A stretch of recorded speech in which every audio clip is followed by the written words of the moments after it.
देखो ये 27 जनवरी 2024 को क्वेश्चन पूछा है, कह रहा है एडियाबेटिक प्रोसेस है, ठीक। तो एडियाबेटिक हम लोग को कह दिया। अब कह रहा है एडियाबेटिक प्रोसेस में प्रेशर टेम्परेचर के क्यूब के प्रोपोर्शनल है। तो हमें CP/CV मतलब गामा का वैल्यू बताना है कि गामा कितना होगा। कैसे काम करेंगे देखते हैं। यहाँ प्रेशर टेम्परेचर के क्यूब के डायरेक्टली प्रोपोर्शनल दिया है। इसका मतलब मैं लिख सकता हूँ कि P2/P1 इक्वल टू होगा T2/T1 का होल क्यूब।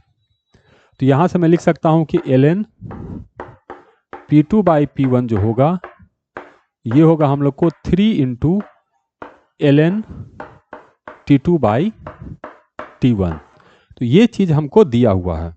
अब एडियाबेटिक प्रोसेस में हम लोग जानते हैं कि ln P2/P1 divided by gamma equal to ln T2/T1 divided by gamma -1 होता है।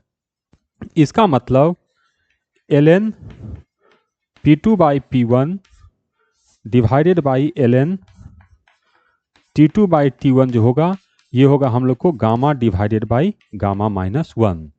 और यहाँ पर ln P2/P1 और इधर इसको ln को ले जाएंगे तो ये रेशियो हम लोग को आ गया 3, मतलब ये हम लोग को 3 के इक्वल है।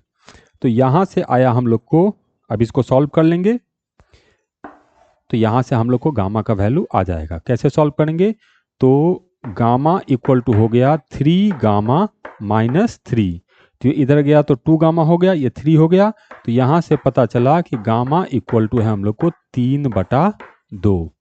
तो करेक्ट आंसर है हम लोग का ए।